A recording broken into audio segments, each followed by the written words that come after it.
ভাই আপনারা ২ টা পাওয়া যায় ভাই আমার ভিডিওটা দিবেন ভাই খুব কষ্ট করে বানাইছি। কি ভাবছেন? এটা বলবো?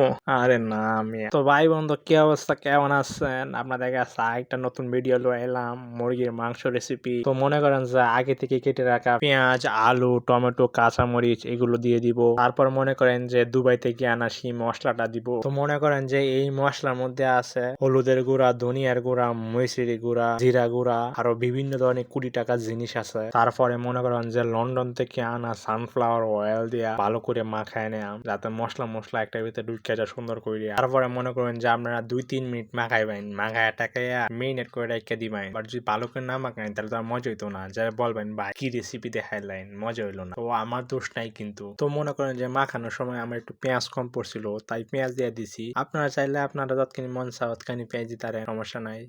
তারপর আপনারা এটার লগে আস্তা রসুন দিতে পারবেন। আপনারা যদি চান তাহলে রসুন চিলেও দিতে পারবেন। আমি আস্তা পছন্দ করি। মনে করেন যে এটা লাগে হান্ডি বিফের মতো। আজ যত আর হান্ডি বিফ রাঁধছি না। তো মনে করেন যে এই রসুন দিয়ে চালাই দেয়। তারপর মনে করেন যে মেরিনেট করা এই মাংস আমাদের ভাইরাল ১০ কোটি টাকার চুলা আর মনে করেন যে ১ কোটি লড়ার মধ্যে বয়া দিলাম। তারপরে একটু আড্ডু লাড়া দিতে থাকলাম। জানেন তো লাড়া না দিলে লাগিয়ে জায়গা। তো মনে করেন যে দেখুন কি সুন্দর কালার হইতাছে। এখন একটু পানি দিয়ে দেন।